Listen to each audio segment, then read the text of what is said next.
The rain fell in a steady rhythm against the windowpane, casting rippling shadows across the dimly lit room where Ethan sat alone, his fingers tracing the edge of an ancient parchment. The marriage contract felt heavy in his hands, not from its physical weight but from the gravity of what it represented. He had agreed to bind himself to someone he had never seen, someone whose very existence defied the boundaries of his understanding. A being not of this world. It began 6 months ago with a letter delivered by courier under cover of darkness, a letter bearing no return address, only cryptic symbols that seemed to shimmer faintly when held at certain angles. At first, Ethan dismissed it as some elaborate prank or marketing ploy for a movie release. But then came more letters, each one growing stranger and more insistent, until finally, he found himself sitting across from Ambassador Langley, a man whose reputation for discretion rivaled his influence. "You've been chosen," Langley had said without preamble, his voice low and deliberate, "by her people, and perhaps by forces beyond even their comprehension." Ethan remembered laughing nervously, leaning back in his chair as if distance could shield him from the absurdity of the claim. "Chosen? For what?" "For union," Langley replied, his tone unwavering. "With their princess." The words hit like a thunderclap, leaving Ethan speechless. Princess, alien, union. It sounded like the plot of a science fiction novel, or worse, a fever dream. Yet there was something in Langley's demeanor, an unshakable seriousness, that rooted Ethan to his seat. Over the next hour, the ambassador explained everything. How humanity's leaders had secretly been in contact with extraterrestrial civilizations for decades. How these beings, far advanced in technology and culture, sought alliances through diplomacy rather than conquest. And how Ethan, out of all humans on Earth, had been selected as a suitable match for their royal heir. "They chose me," Ethan repeated dumbly after Langley finished speaking. "Why?" Langley's expression softened slightly, though his eyes remained sharp. "Your genetic profile is compatible with theirs. Your values align with theirs. And," he paused, choosing his next words carefully, "you have no attachments, no family obligations, no ties that would complicate matters." Ethan bristled at the implication but couldn't deny its truth. After years of burying himself in work and solitude following the death of his parents, he had become a man adrift, tethered to nothing and no one. Perhaps that was why they saw him as expendable, or malleable. Whatever the reason, the proposition gnawed at him long after Langley left, the decision looming over him like an impending storm. And now here he was, days away from the ceremony, staring at the contract that sealed his fate. He hadn't asked to see her, not her image, not her likeness. The ambassadors insisted she wished to preserve the sanctity of their bond, to let love grow organically rather than be influenced by superficial impressions. Blind trust, they called it. Ethan called it madness. But what choice did he really have? Refusing meant risking diplomatic fallout, possibly war, though they assured him such extremes were unlikely. Still, the pressure weighed heavily on him. Humanity's future rested precariously on his shoulders, and yet he felt utterly powerless to shape it. All he could do was sign the document, agree to marry a stranger, and hope that whatever awaited him wasn't entirely alien in every sense of the word. As the ink dried on the parchment, Ethan wondered if he'd made the right choice, or if he'd already surrendered too much of himself before the vows were even spoken. The grand hall shimmered with an ethereal glow, light cascading down from crystalline chandeliers suspended impossibly high above. Each facet refracted beams into countless colors, painting the walls in shifting hues of sapphire, gold, and violet. Ethan stood at the center of it all, surrounded by a sea of unfamiliar faces, some human, others distinctly not. Their presence buzzed with quiet anticipation, a hum of whispers drifting through the air like distant wind chimes. The scent of blooming flowers filled the space, though none could be seen. It was as though the fragrance itself had been conjured from memory. He wore a ceremonial robe tailored specifically for the occasion, its fabric smooth and cool against his skin despite the oppressive heat radiating from the alien dignitaries nearby. The garment shimmered faintly, responding to his movements like liquid silver. Around his neck hung a pendant given to him earlier that day, a symbol of unity forged from materials unknown to Earth science. Its surface pulsed gently, almost imperceptibly, as if alive. Across the aisle, cloaked figures moved gracefully, their forms obscured beneath flowing veils that seemed woven from starlight. They carried instruments unlike anything Ethan had ever seen. Long, sinuous tubes that emitted haunting melodies when touched, resonating deep within his chest. The music wove between them like invisible threads, binding everyone present in a shared moment of reverence. It wasn't just sound, it was emotion made audible, raw, and overwhelming.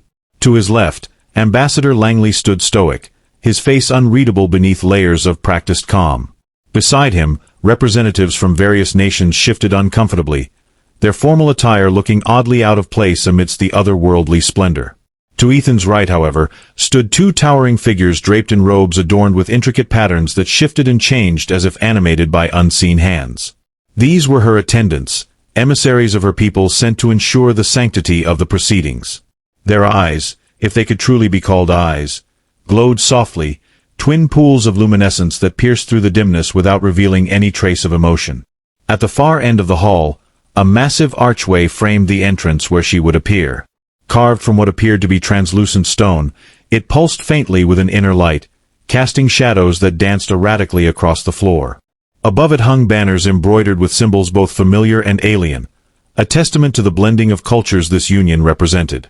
As Ethan waited, he noticed subtle details etched into the stone, constellations mapped across galaxies unknown to human astronomers, intertwined with depictions of flora native to Earth. It struck him then, the enormity of what was happening.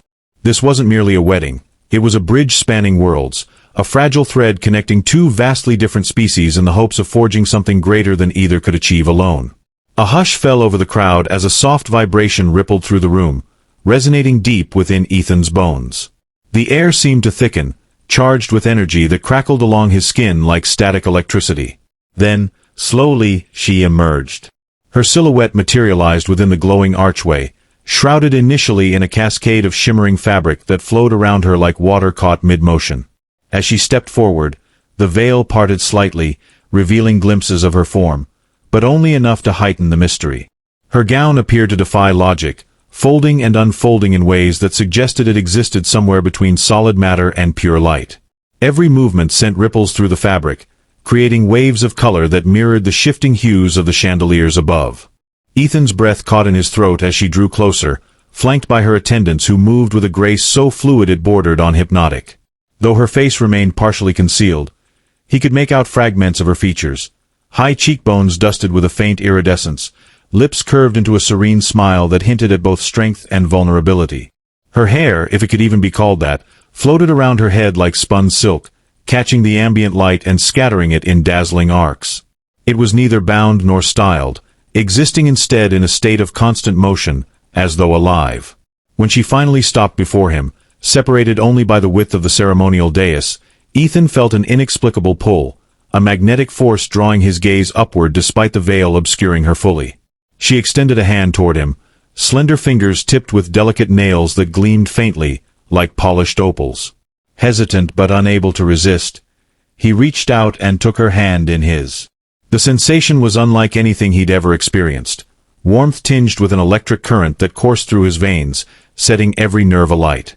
It wasn't unpleasant, in fact, it bordered on euphoric, but it left him disoriented, struggling to anchor himself in the moment.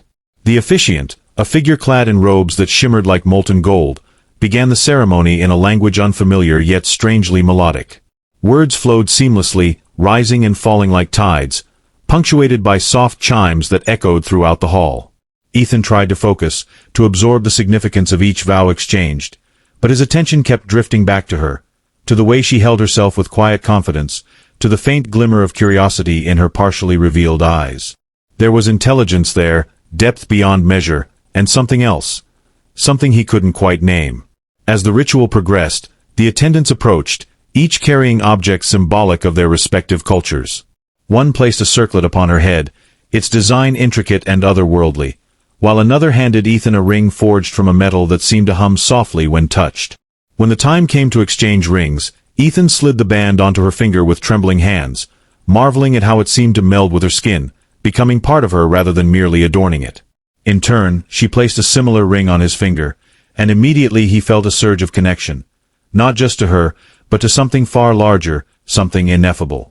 Throughout it all, the audience remained silent, their collective focus unwavering. Even the most skeptical among the human delegates appeared transfixed, their expressions ranging from awe to cautious respect. Ethan caught fleeting glimpses of Ambassador Langley, whose usual stoicism had cracked ever so slightly.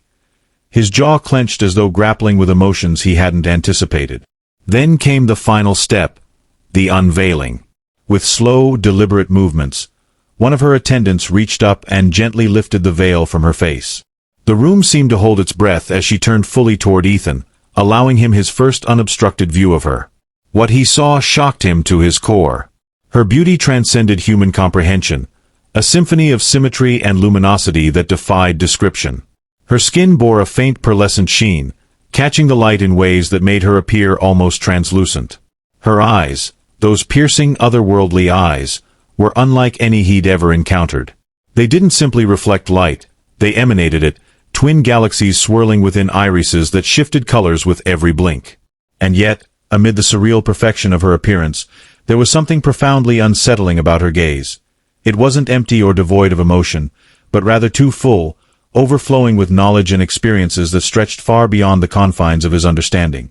For a moment, Ethan forgot to breathe. His mind raced, trying to reconcile the vision before him with the reality of his situation. She was breathtaking, yes, but also alien in ways he hadn't prepared for. As their eyes met, he felt exposed, as though she could see straight through him, peeling back layers of his soul with a single glance. The realization was both exhilarating and terrifying. Before he could process further, the officiant spoke again, concluding the ceremony with a phrase that resonated deeply within Ethan's chest. The crowd erupted into applause, the sound echoing like rolling thunder as the newlyweds turned to face them together. Hand in hand, they descended the dais, stepping into their new life as husband and wife. Yet as they walked side by side, Ethan couldn't shake the feeling that this was only the beginning, that the true nature of their bond, and the challenges it entailed, had yet to reveal themselves. The journey to their private quarters felt endless, a winding path through corridors bathed in soft, pulsating light that seemed to guide them forward rather than illuminate. Ethan walked beside her, his steps hesitant, his mind racing with questions he dared not ask aloud. Her presence loomed large, not because of her stature but because of the sheer weight of her otherness. He could feel her gaze occasionally flicker toward him, those luminous eyes studying him with an intensity that made his skin prickle. What did she see when she looked at him?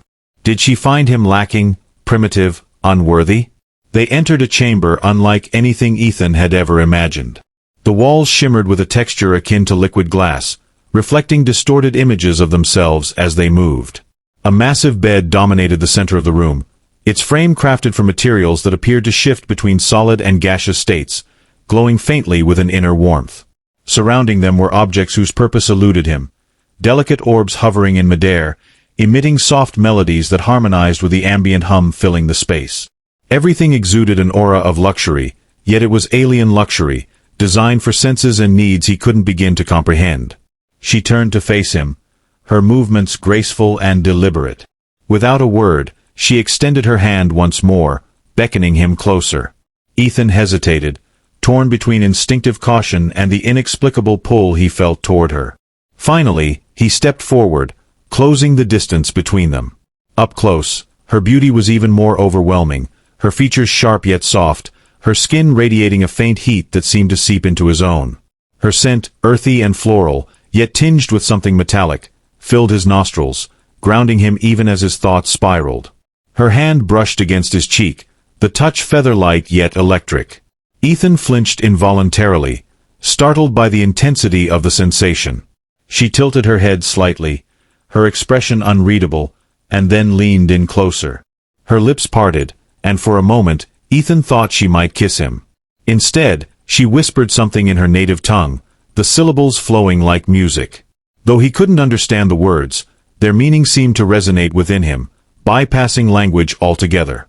It was an invitation, a promise, a question, all at once. Ethan swallowed hard, his throat dry. "I don't know what you're saying," he admitted, his voice barely above a whisper. "But I want to try." Her response was a faint smile, one that didn't reach her eyes but still managed to convey reassurance. Slowly, she began to remove her gown, the fabric dissolving into wisps of light that vanished before touching the ground. Beneath it, she wore nothing, her body revealed in its entirety.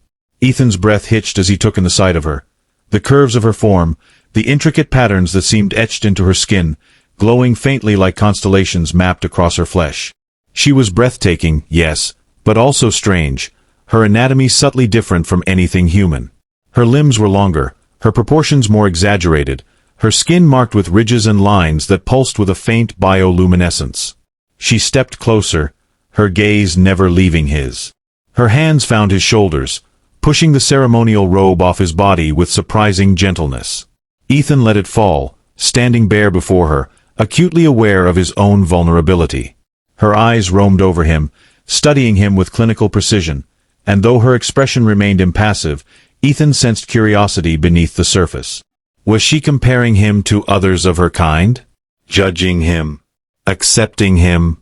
She reached out again, her fingertips tracing the line of his collarbone, then moving lower, exploring his chest and abdomen. Each touch sent jolts of sensation coursing through him, amplified by the strange energy that seemed to flow between them. He wanted to reciprocate, to mirror her actions, but fear rooted him in place. What if he did something wrong? What if he offended her, insulted her culture, or worse, hurt her? Her hands stilled, and she tilted her head again, as though sensing his hesitation. Then, without warning, she pressed her palm flat against his heart. The contact was firm, almost commanding, and Ethan gasped as a wave of warmth spread outward from the point of connection. It wasn't just physical heat, it was something deeper, something that felt like understanding, acceptance, even affection. Tears welled in his eyes, unbidden and unexpected, as he realized she was reaching out to him not just physically but emotionally, bridging the vast chasm between their species with a gesture simple yet profound. Encouraged, Ethan raised his own hand, tentatively placing it over hers. Her skin was cool to the touch, smoother than silk, and when their palms met, he felt a surge of energy pass between them, a connection that transcended biology and culture. She closed her eyes briefly, exhaling softly, and when she opened them again, there was a softness there that hadn't been before. For the first time since meeting her, Ethan felt a flicker of hope. Not certainty, not comfort, but the possibility that this union might mean something more than duty or obligation. They moved toward the bed together, their steps synchronized despite the differences in their physiques. As they lay down side by side, Ethan marveled at how natural it felt, how the strange energies surrounding them seemed to cocoon them in a bubble of intimacy. Her body pressed against his, cool and supple, and though their forms didn't align perfectly, the disparity somehow enhanced the experience rather than detracting from it. Every brush of her skin against his sent waves of sensation rippling through him, amplified by the bioluminescent patterns that danced across her flesh in response to their proximity. But as the night wore on, Ethan began to notice things, subtle details that unsettled him. The way her breathing shifted, becoming less rhythmic, almost mechanical. The faint vibrations emanating from her chest, like the hum of machinery buried deep within her. And then there were the moments when her eyes would glaze over, losing their luminosity entirely, as though she were retreating into some hidden part of herself. Each time it happened, she would snap back to awareness quickly, her gaze refocusing on him with renewed intensity, but the interruptions left him uneasy. "What are you?" he whispered at one point, his voice cracking under the weight of his confusion. She didn't answer verbally, but her hand found his again, squeezing tightly. It was comforting, yes, but also frustrating. He wanted answers, clarity, something tangible to hold on to. Instead, all he had were sensations and impressions, fragments of a puzzle too vast to piece together. Still, he stayed with her, clinging to the moments of connection that transcended his doubts. Together, they drifted in and out of consciousness, their bodies intertwined in a dance neither fully understood but both seemed determined to master. And as dawn approached, Ethan realized he was no closer to understanding her than he had been hours before, but somehow, that didn't feel like failure. It felt like the beginning of something far greater, something that demanded patience, trust, and courage. When morning finally broke, the chamber transformed.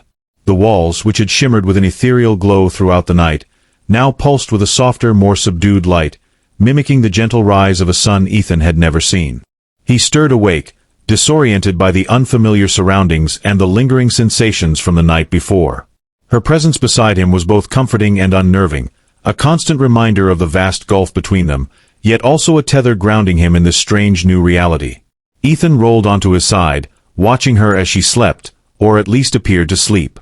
Her breathing was shallow and rhythmic, her glowing patterns dimmed to a faint shimmer.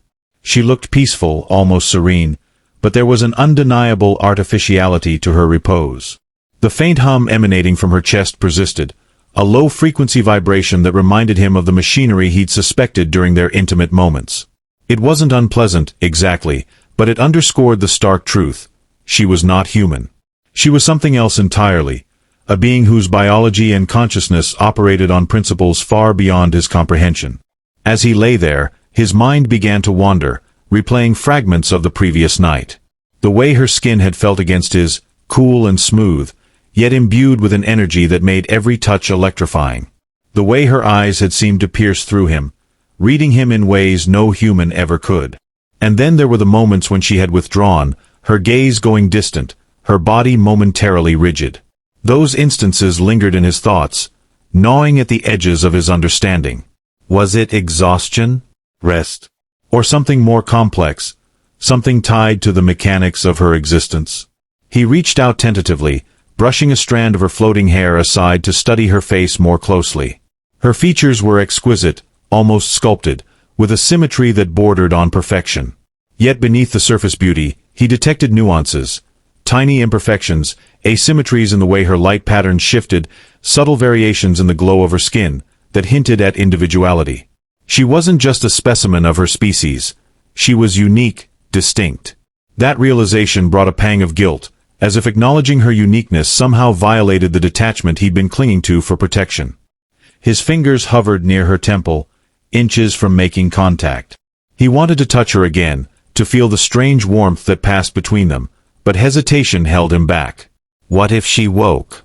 What if she misunderstood his intentions? The uncertainty paralyzed him, leaving him caught between desire and fear. She stirred suddenly, her eyelids fluttering open to reveal those galaxy-like irises. For a moment, they stared at each other in silence, the air thick with unspoken questions. Then, without warning, she sat up, her movements fluid and deliberate. She swung her legs over the edge of the bed, her bare feet touching the floor with a soft glow that illuminated the area around her. Ethan followed suit, pulling on his discarded robe as he watched her move toward one of the hovering orbs. The orb responded to her presence, its melody shifting into a series of tones that resonated with her bioluminescent patterns. She placed her hand against it, and the light intensified, casting intricate shadows across the walls. Ethan approached cautiously, unsure whether he should intrude or retreat. Before he could decide, she turned to face him, her expression unreadable but her posture inviting. "Do you understand?" she asked, her voice clear and melodic, though her words were still foreign. Ethan blinked, startled. "You can speak." Her lips curved into the faintest hint of a smile. "Not your language. But I learn." She gestured toward the orb, which pulsed in response. "This helps." He frowned, glancing between her and the orb. "Helps with what?" She tilted her head, studying him intently. "Communication. Connection." Her hand drifted to her chest, then extended toward him. "We are different, but we must find common ground." Her words, though halting, sparked a flicker of hope within him. If she was willing to try, then perhaps he owed her the same effort. Stepping closer, he placed his hand over hers, mirroring the gesture she had used earlier. The orb flared brighter, its tones harmonizing with the hum emanating from her chest. Ethan felt a rush of warmth spread through his arm, followed by a flood of images, fragmented, disjointed, but vivid. He saw landscapes unlike any on Earth, cities constructed from living crystal, skies painted with multiple suns. He glimpsed her people, tall and radiant, their forms blending seamlessly with their environment. And then, abruptly, the vision shifted, showing him himself through her eyes. Small, fragile, yet glowing with potential. He staggered back, overwhelmed by the sensory overload. "What was that?" he gasped, clutching his head. She lowered her hand, the orb dimming slightly. "Memories," she said simply. "Shared." Ethan stared at her, his heart pounding. "You showed me your world?" "And mine," she confirmed, nodding. so you may know me better." The gesture was both generous and daunting. She was offering him insight into her life, her culture, her essence, but it came with the implicit expectation that he reciprocate. Could he share pieces of himself with her? Would she understand the complexities of his humanity, the grief and longing that shaped him? Or would his memories seem trivial, insignificant compared to the grandeur of her experiences? "I don't know if I'm ready," he admitted, his voice trembling. "This is a lot." She regarded him silently for a moment, then nodded again. "Time," she said. "We have time." Her patience was both reassuring and frustrating. Part of him yearned to dive headfirst into this new dynamic, to embrace the challenge of bridging their worlds. But another part, the part that clung to self-preservation, whispered warnings of danger, of loss, of irreparable mistakes. He wanted to trust her, to believe in the possibility of connection, but doubt lingered like a shadow over his resolve. As they stood there, bathed in the soft glow of the orb, Ethan realized that their union was far more than a political alliance or a cultural experiment. It was a test of wills, of faith, of the capacity to transcend difference and forge something enduring. Whether they succeeded or failed remained uncertain, but for now, at least, they were bound together, navigating the unknown step by step. Days blurred into weeks as Ethan adjusted to life alongside her, each moment bringing new revelations and new challenges. Their days were structured yet unpredictable, governed by rituals and customs that often left him bewildered. Meals were served in ornate dishes that levitated above the table, filled with foods that shimmered like liquid jewels. Some tasted familiar, evoking flavors of fruits and spices he recognized, while others were completely alien, eliciting reactions ranging from delight to revulsion. She observed him closely during these meals, her expression unreadable as he sampled each dish. Occasionally, she would mimic his gestures, tasting the food herself and tilting her head thoughtfully, as though analyzing his preferences. Their conversations, such as they were, continued to evolve. The orb remained a central tool, translating her thoughts into fragmented phrases that grew clearer with practice. She learned quickly, adapting her speech to incorporate more human syntax, while Ethan struggled to grasp the nuances of her language. Her words often carried layered meanings, conveyed not just through sound but through shifts in her bioluminescent patterns. He began to notice correlations. Certain colors signaled amusement, others indicated frustration or sadness. It was like learning to read a living map, one that changed constantly based on context and emotion. Despite these strides, moments of disconnect persisted. There were times when her behavior baffled him entirely, actions that defied explanation no matter how hard he tried to interpret them. Once, during a particularly tense discussion about their differing perceptions of privacy, she abruptly rose from her seat and walked to the nearest wall, pressing her entire body against it. The surface responded instantly, rippling and reshaping itself until it enveloped her completely, cocooning her in a translucent shell. Ethan watched, stunned, as she remained there for several minutes, utterly still, before emerging with an air of calm that hadn't been present before. "What was that?" he asked once she returned to the table. "Restoration," she replied simply, though the orb translated the concept as something closer to recharging. When he pressed further, she added, "Balance. Necessary." Ethan nodded, though he didn't fully understand. The idea of needing physical integration with her surroundings to regain equilibrium was foreign, even unsettling. Yet he couldn't deny the effect it had on her demeanor. She always emerged calmer, more centered, as though the act restored more than just energy. Other routines proved equally enigmatic. Each evening, they performed a ritual she referred to as alignment, involving synchronized movements accompanied by soft, resonant tones emitted by the orbs. At first, Ethan felt awkward and clumsy, his human form ill-suited to the fluid motions she executed with effortless grace. But over time, he began to adapt, finding a rhythm that allowed him to participate without feeling entirely out of place. The exercise seemed to strengthen their bond, creating a palpable sense of harmony that lingered long after the ritual ended. Yet for all the progress, cracks began to form beneath the surface. Ethan's initial fascination with her gradually gave way to frustration, born of misunderstandings and unspoken expectations. She rarely asked for clarification when instructions or explanations eluded her, instead observing him with an intensity that bordered on scrutiny. He found himself second-guessing every action, every word, wondering if he was inadvertently offending her or failing to meet some unspoken standard. One afternoon, while attempting to explain the concept of humor using examples from human comedy, he recounted a joke he'd heard as a child. Her reaction, or lack thereof, was immediate and disheartening. She stared at him blankly, her glowing patterns shifting erratically, before finally uttering a single phrase, "Inefficiency."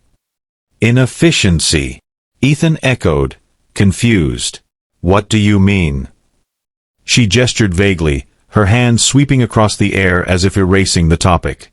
"Purpose unclear. Energy wasted." Ethan felt a flush of embarrassment creep up his neck. "It's supposed to be funny," he muttered defensively. "People laugh. It's social bonding." Her brow furrowed slightly, a rare display of visible emotion. Laughter serves no function. Bonding achieved through shared purpose, not diversion.